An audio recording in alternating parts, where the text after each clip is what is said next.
Povo de Deus, estamos aí reunidos para mais um vídeo. Fiquei, eu acho que 2 dias sumido, né? Ou 3, não sei. Mas vamos aí continuar com a nossa leitura deste devocional e deste livro sensacional da história de Ivan. Uma história forte que toca em nós, uma história que realmente nos traz uma certa reflexão se a gente está realmente sendo verdadeiros cristãos, se a nossa caminhada está sendo verdadeira com Deus ou não. Vamos lá orar, depois vamos para o devocional, amém? Agradeço desde já a quem está comentando aí nos vídeos, né? A quem tem comentado, a quem tem curtido, compartilhado. Agradeço imensamente a vida de vocês, em nome de Jesus. Curtam esse vídeo, compartilhem, né? Ativem o sininho, se inscrevam quem não se inscreveu. E vamos junto aí nessa caminhada da fé, dessas leituras que a gente faz para adorar e exaltar, engrandecer o nome do Senhor, porque tudo é para Ele, nada é para nós, tudo é para engrandecer e para exaltar ao nosso Deus, amém? Vamos orar? Soberano Senhor e Pai eterno, grandioso Deus, todo-poderoso, Adonai Elohim, Aleph Tav, santo, poderoso, eterno, grandioso Senhor. Obrigado, Pai, por mais uma vez nos conceder graça de juntos estarmos reunidos para meditar na palavra do Senhor, no devocional, e também fortalecer a nossa fé através desse testemunho de vida de Ivan. Grandioso Senhor, fortaleça a nossa fé, ensina-nos a orar, para que, Senhor Deus, a cada dia que passar, e sejamos enraizados e fortalecidos no Senhor. Espírito Santo nos conduza nessa leitura, em nome de Jesus, e abençoa cada vida, Pai, do outro lado ali, que assiste e acompanha, em nome de Jesus. Amém. Vamos lá? Devocional Charles Spurgeon, Salmo 119, verso 37. Desvia os meus olhos de contemplarem a vaidade e vivifica-me no teu caminho. Existem diversos tipos de vaidade: os espetáculos dos tolos, o entretenimento do mundo, a dança, a lira e o cálice do dissoluto. Tudo isso os homens sabem que são vaidades. Eles usam por cima de sua fachada seus nomes e títulos. Muito mais traiçoeiras são estas coisas igualmente vãs: os cuidados deste mundo e a sedução das riquezas. O homem pôde seguir a vaidade tão verdadeiramente nas casas de câmbio como no teatro. Se ele gastar sua vida acumulando riquezas, terá passado seus dias em um espetáculo inútil, a menos que sigamos a Cristo e façamos nosso Deus o grande objetivo de nossa vida. Apenas na aparência nos diferenciaremos daqueles mais frívolos. É claro que há, primeiramente, necessidade da primeira parte da oração de nosso texto: vivifica-me no teu caminho. O salmista confessa que ele é embrutecido, malvado, inconstante, tudo senão morto. Talvez, caro leitor, você sinta o mesmo. Somos tão vagarosos que mesmo as melhores razões não podem nos despertar a não ser o próprio Senhor. O quê? Porventura não irá o inferno me vivificar? Pensar nos pecadores que perecem e ainda assim não serei vivificado? O céu não irá me vivificar? Posso pensar na recompensa que aguarda os justos e mesmo assim ser insensível? Não irá a morte me vivificar? Posso pensar em morrer e em pé diante do meu Deus continuar a ser preguiçoso no serviço do meu mestre? O amor de Cristo não irá me constranger? Posso pensar em suas amadas feridas? Posso sentar ao pé de sua cruz e ainda assim não ser agitado com fervor e zelo? Parece que sim. Nenhuma consideração pode nos vivificar a sermos zelosos. Apenas o próprio Deus poderá fazê-lo. Daí o clamor: vivifica-me.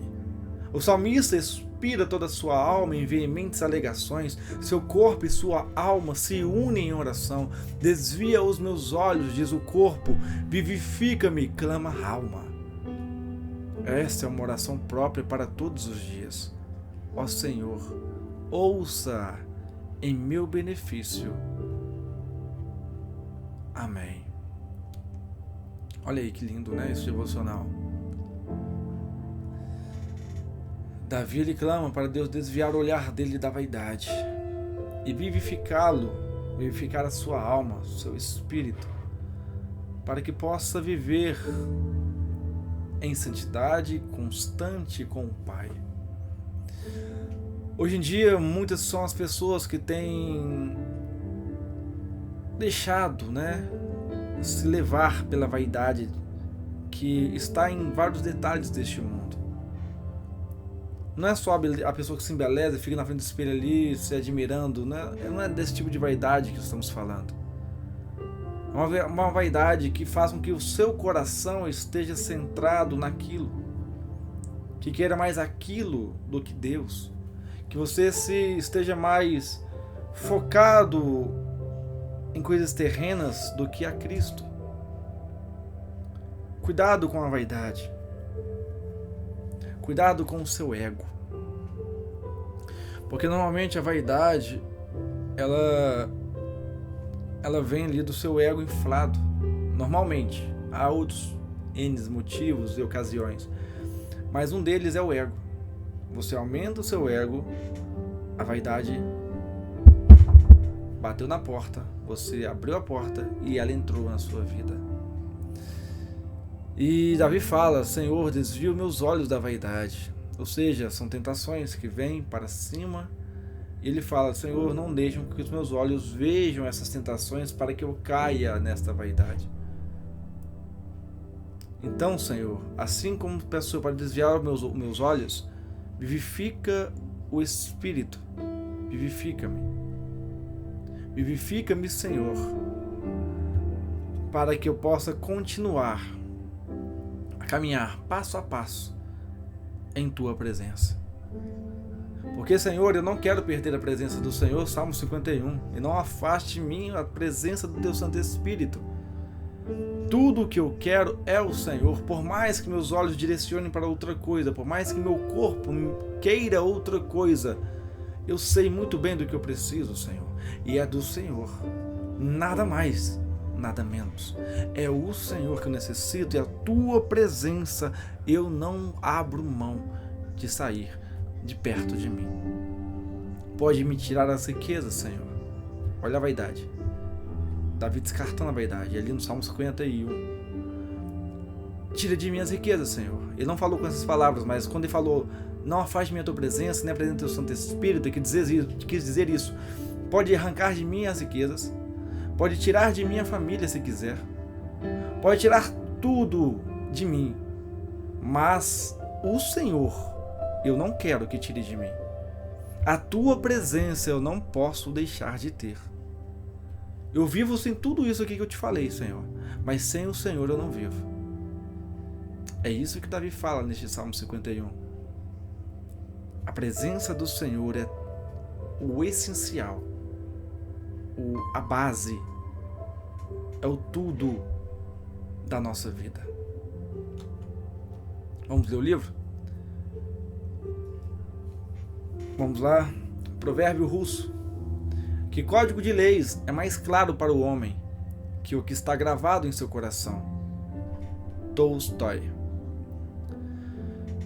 Kerf, a bela cidade portuária do Istmo que penetra pelo Mar Negro, apresentava-se diante dos olhos de um jovem soldado pouco viajado, como lugar de inúmeros atrativos.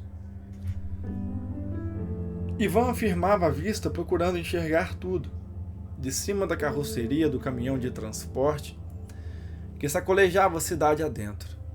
À distância, divisavam-se as chaminés das usinas de ferro e aço. Mais perto, o forte odor da maresia e os piados das gaivotas como que avivavam seu entusiasmo pela paisagem. A cidade era bem antiga, haviam-lhe informado numa palestra que precedeu a viagem. Fora fundada no século VI da era cristã pelos gregos, que a chamavam Pantikapaeum. Digna de ser notada, era a colina mais elevada da cidade, Mithridates. Nela se encontravam as ruínas gregas de uma acrópole. Esta acrópole, dissera o oficial aos soldados, fora a sede do parlamento grego. Seria interessante que eles observassem que ali em Kiev, as gloriosas tradições soviéticas da dignidade e liberdade humanas eram manifestadas à sombra da própria Acrópole grega. Tudo aquilo estava certo, pensaria Ivan depois, mas foi realmente no quartel de Kiev que suas provações começaram a se intensificar. Nos primeiros dias ele pôde ficar mais ou menos livre, como os outros soldados, que circulavam de um lado para o outro conversando tranquilamente, malas estufadas com papéis e livros. Sentia-se reconfortado e bem disposto. Várias vezes durante os treinamentos físicos, nas palestras, nos treinos táticos, ele orava: Senhor, concede que eu possa fazer tudo da melhor forma possível. Dá que eu seja um bom soldado para a tua glória. Ele acalentara a esperança de que com sua saída de Odessa os interrogatórios cessassem, e ficou tão satisfeito de deixar o lugar quanto os Alivaco de vê-lo ir-se. Contudo, este enviara um relatório completo para o Politruque de Kiev, cientificando da existência de um crente no pelotão 61968T. O soldado Moisef admitia abertamente que orava, que era batista e que iria assistir aos cultos evangélicos se tivesse oportunidade.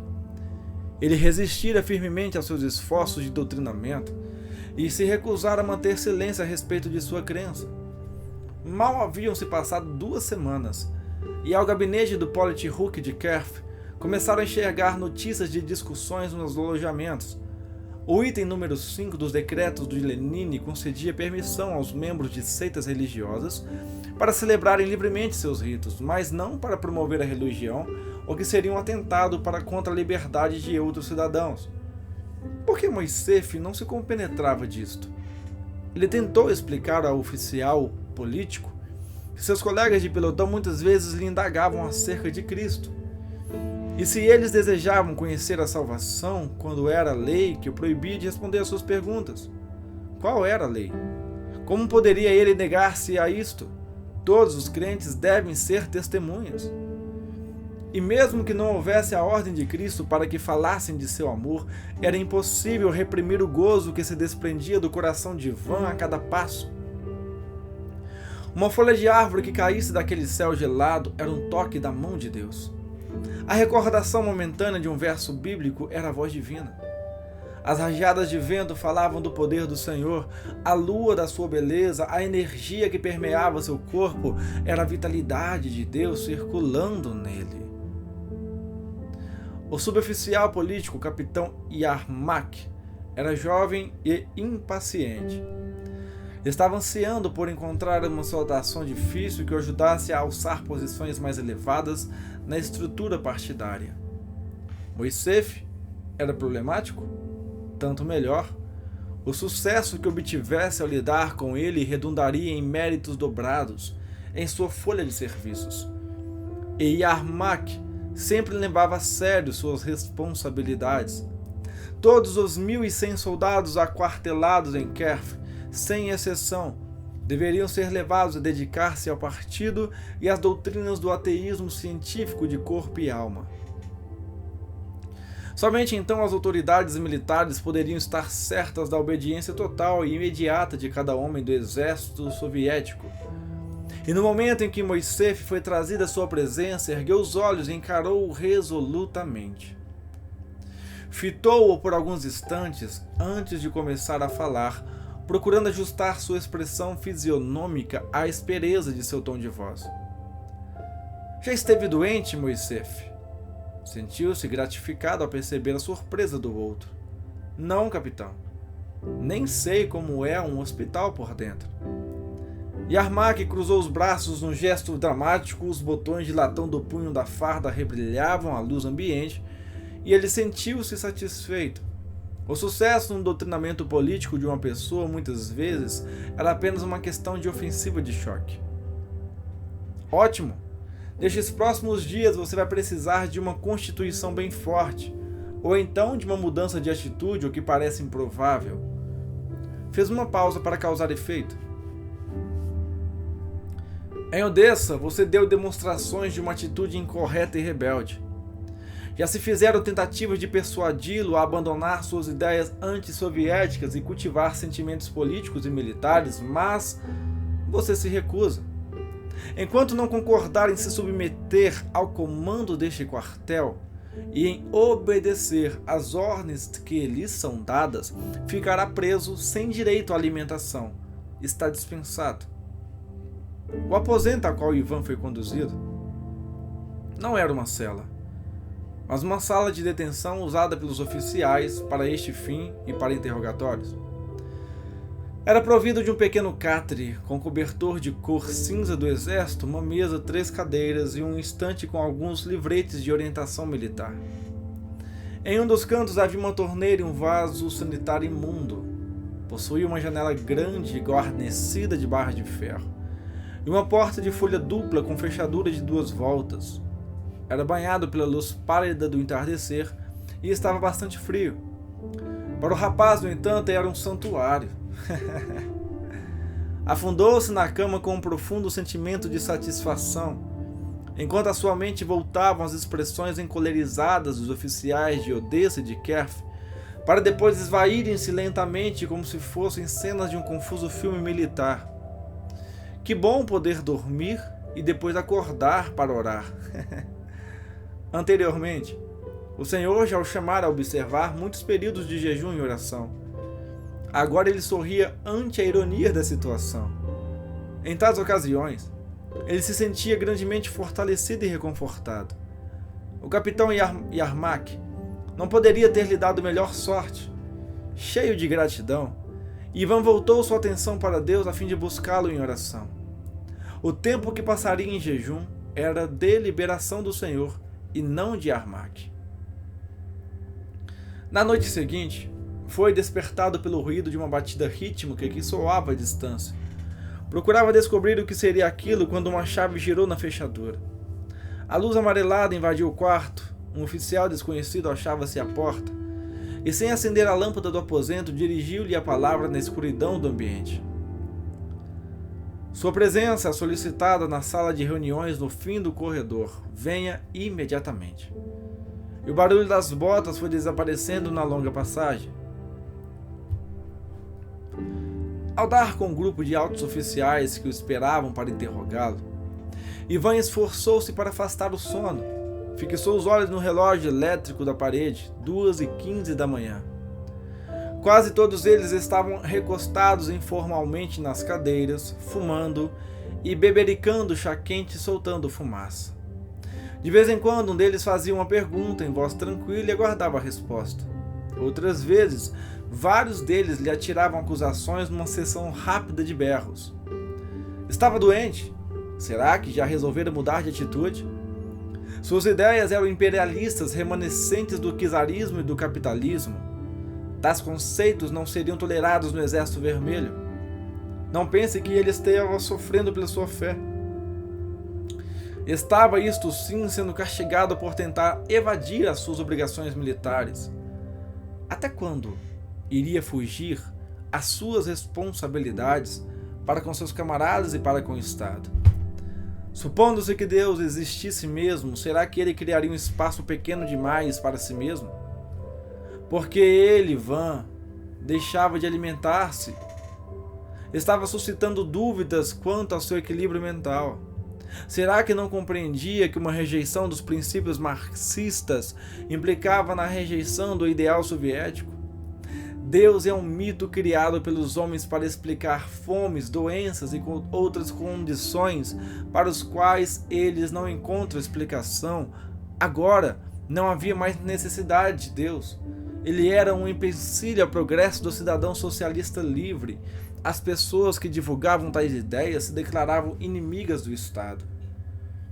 Durante todo o tempo do jejum, Ivan era chamado para interrogatórios, às vezes à noite perante vários oficiais, às vezes perante oficiais políticos, em uma ou duas ocasiões, perante um oficial apenas, que começava a arguí-lo de modo paternal, mas logo passava a dirigir-lhe insultos aos gritos.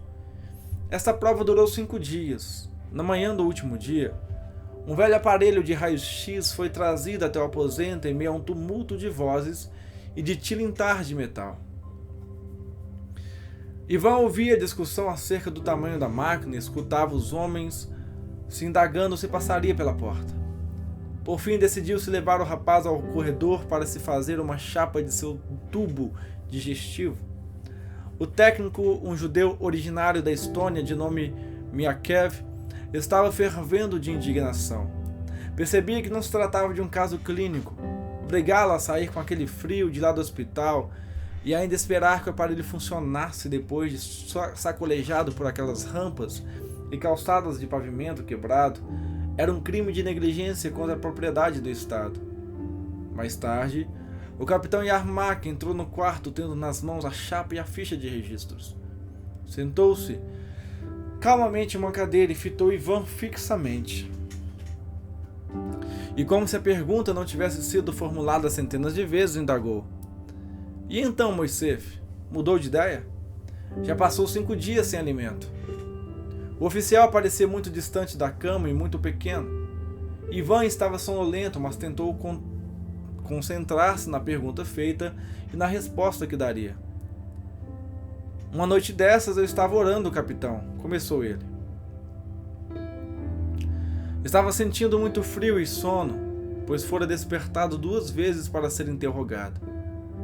Mas fiquei acordando orando a Deus em favor de minha família e amigos e em seu favor também, capitão Yarmak." O oficial levantou-se impacientemente e passou a fitar, por entre as barras de ferros, a neve que caía lá fora. Eu não estava realmente cônscio da fome, mas tinha muito sono e frio. Enquanto orava, Deus me tocou de modo maravilhoso. Senti-me aquecido e alimentado, como se tivesse saboreado um farto e delicioso jantar. Pouco depois adormeci. Quando acordei já era dia e a luz do sol entrava pela janela, um pássaro cantava no parapeito. Há um verso das Escrituras que diz: "Invoca-me no dia da angústia e eu te livrarei e tu me glorificarás." É por causa do auxílio divino que não estou com fome nem doente. Como então poderia eu mudar de ideia? O Senhor pode olhar para mim e verificar por si mesmo o que Ele me tem feito. Yarmak fitava os flocos de neve que rodopiavam lá fora, mas sua mente fervilhava de ódio. Sendo líder político, sua posição dependia enormemente do sucesso que obtivesse na solução de casos como o de Moisés. Ele já recebera um memorando do coronel Malsim dizendo: "Deixe Moisés alimentar-se. Eu não quero levar a culpa se ele morrer de inanição como resultado dessas ordens suas." Com fria solenidade, Yarmak deixou o quarto. Foi durante a longa corrida matinal que Ivan conheceu Sergei. Uma névoa densa vinda do mar cobrira a região, dificultando-lhes a visibilidade, impedindo que distinguissem bem as árvores que serviam de marco para o treinamento. O percurso era aumentado a cada dia, forçando os soldados a irem além de seus limites de resistência. O percurso máximo para esta corrida antes da primeira refeição seria de 15 quilômetros. Era uma tarefa agoniante, através de campinas de terra endurecida pelo gelo, descendo barrancos e saltando fossos meio escondidos pela serração. Era como se a própria natureza estivesse gemendo pelo esforço, e o batido rítmico dos pés invisíveis fosse uma dolorosa pulsação cardíaca ecoando sob a crosta da neve congelada. Ivan estava retardando o passo, procurando dosar melhor suas energias, esforçando-se para ignorar a terrível sede que lhe comprimia a pergunta. Aos poucos, foi tomando consciência da presença de um soldado de outro pilotão que estava se emparelhando com ele. De repente, o outro gritou-lhes em voz rouca: "Ele vive!" O que dissera ele? Ivan tentou adivinhar a frase pelo ritmo dos sons. Talvez soubesse dito: "Que neblina!" Uma brisa leve dispersava a névoa. Ivan virou-se para olhar o rosto do companheiro. Estava pálido pela exaustão, mas abria-se no meio o sorriso. Novamente ele falou: "Eu disse, ele vive, irmão. Ele vive." Foi como se a terra tivesse se inclinado e ele estivesse numa descida tal a alegria que sentiu. Com um grito que era quase um brado de vitória e correspondeu à velha saudação da Páscoa: ele vive realmente, aleluia! O abraço fraterno teria que ser deixado para depois. O lugar escolhido para se encontrarem foi uma das garagens onde se guardavam os veículos do exército e que ficava ao lado do portão de entrada do quartel. Era uma construção velha que antes fora utilizada como estábulo. Anteriormente, porém, durante a guerra, fora um alojamento. Suas paredes espessas constituíam um excelente abrigo contra o frio e as largas áreas de estacionamento faziam dela um lugar ideal para se caminhar a sós e orar. Às vezes, um ou outro soldado se dirigia para lá a fim de fumar abrigado do vento, mas geralmente Ivan e Sergei podiam conversar ali por alguns minutos, sem ser incomodados. Estes encontros não eram muito frequentes devido aos rígidos horários da vida militar. Mas só o fato de conhecer Sergei já foi um conforto para ele. Saber da existência de um irmão no quartel levou Ivan a inconscientemente formar a ideia de que no fim tudo daria certo. Portanto, foi um choque para ele receber uma notificação exigindo seu comparecimento perante o Major Alexander Petrovich Jidenko do Politruк. Acabamos o capítulo 4. O capítulo 4 dessa vez foi mais curto, né, do que o capítulo 3, né? E ele ali conseguiu um amigo, Sergei. Um amigo este que também conhece a Deus, crê em Jesus e compartilha da mesma fé que eu e Ivan. Imagina, o Ivan sofrendo aquelas afrontas, sendo castigado por essas afrontas, e ele encontra com esse rapaz que no seu cumprimento ele fala, ele vive. Dá para imaginar, não dá? Para sentir essa alegria que Ivan teve, porque era ele só contra todo aquele exército. Mas ele encontrou um amigo que conhece a palavra e que conhece a Deus também. Mas aí a gente vê dois lados da história. Um cristão que batalha e um cristão que fica parado, estagnado e não batalha. Sergei era um cristão que não batalhava. Até então não estamos vendo isso nele.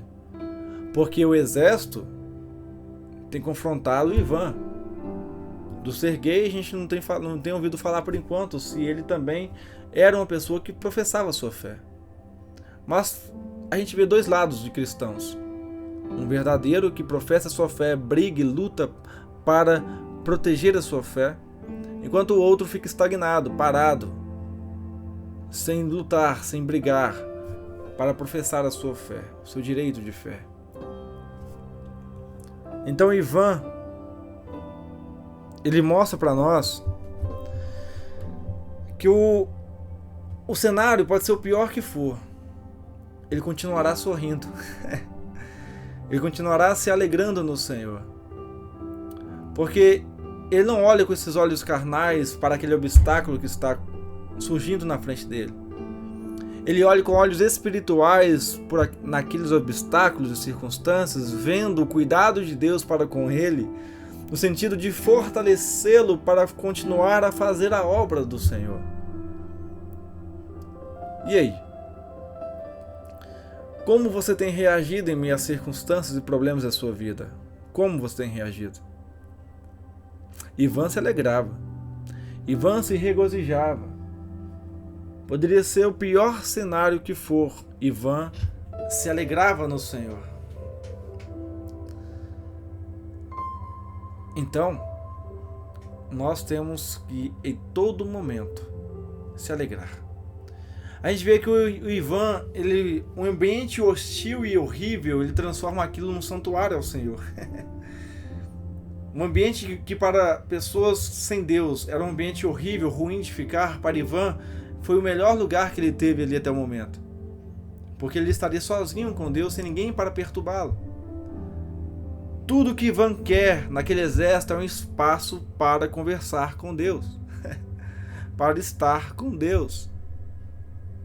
E hoje em dia, a maioria dos cristãos não tem esse empenho em querer ter um tempo com Deus. Ou reservar um espaço ali somente para ir naquele local e falar com Deus. Não. A maioria dos cristãos hoje não estão nem aí para isso. E Ivan nos mostra que em todo momento, em todo lugar que ele ia, ele sempre buscava um cantinho da sua oração. Um cantinho para louvar ao Senhor, adorar ao Senhor. Estão vendo que o ambiente onde Ivan estava, nem as agressões mudavam o modo dele de agir, o modo dele de pensar, o modo dele de viver com Deus. O ambiente não pode te mudar. Muitas pessoas falam, não, mas eu mudei por conta das companhias, por conta dos ambientes. Não, você não pode mudar por conta disso.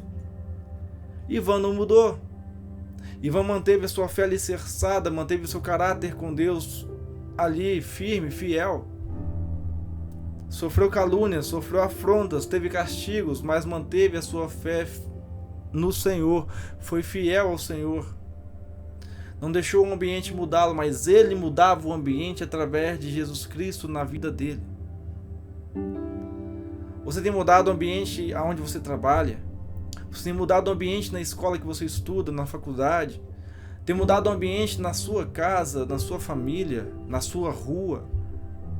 Você tem sido a diferença naquele ambiente aonde você se encontra? O ambiente que tem mudado você? Mais uma reflexão para vocês. Mas Ivan nos ensinou que por mais desesperador ou ruim seja um ambiente ou uma situação,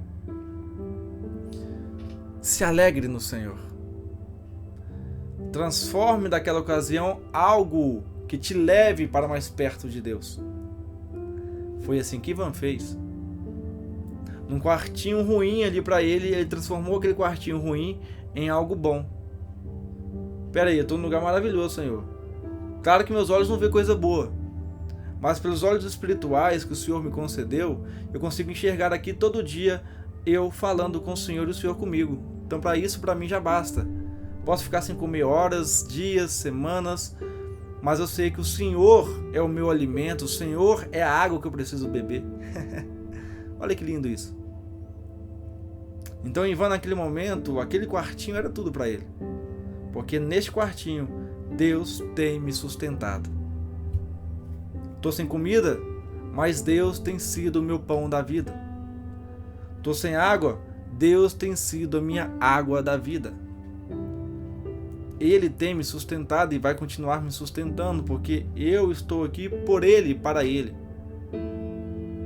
E eu o amo. E eu o adoro. É muito linda a história de Ivan, gente. Esse rapaz, Deus usou ele tremendamente para nos ensinar muitas coisas. Principalmente em como agir em meio às tribulações, em como agir em meio às ofensas. Só para você ver. Aqueles soldados lá ficavam criticando o Ivan. Ivan revidava? Não revidava. Ivan agia com sabedoria do Senhor na palavra. Ele sempre citando textos bíblicos para aqueles soldados. Jesus venceu o inimigo lá no deserto com palavra. Ivan estava só lançando palavras em meio às ofensas, lançando Bíblia, lançando a boca de Deus na vida daqueles soldados. E é isso que você tem que fazer também. Em meio às ofensas que você sofre, em meio às tribulações, você tem que lançar palavras das Escrituras. Quanto mais palavra, mais poder. Quanto mais palavra, mais você vai querer estar perto de Deus na oração. Quanto mais palavra, mais você estará fortalecido, edificado no Senhor, para poder se consagrar ao Senhor, para poder estar mais perto, mais próximo de Deus, aonde todo amanhecer, todo dia, Ele será o seu pão da vida e a sua água da vida. Amém? Vamos orar? Senhor nosso Deus e soberano Pai, nós te adoramos, te agradecemos mais uma vez por essa leitura. Que possamos, ó Pai, a cada dia viver como verdadeiros cristãos, tendo a fé alicerçada no Senhor. Senhor Deus, muito obrigado, Pai, por este momento em comunhão junto com este povo, Senhor Deus. Obrigado, Espírito Santo, por falar conosco e nos ensinar. Que venhamos nos fortalecer cada dia mais. Que a nossa fé esteja cada vez mais alicerçada no Senhor, Pai. Abençoe este lar, esta vida e família em nome de Jesus. E que todo mal venha sair em retirada e cair por terra em nome de Jesus, Pai. Que o amor de Deus, Pai, a graça do Senhor Jesus, a comunhão e consolação do Espírito Santo de Deus seja sobre todos vós em nome de Jesus. Amém. Que Deus vos abençoe e vos guarde. Até o próximo vídeo em nome de Jesus. Um abraço.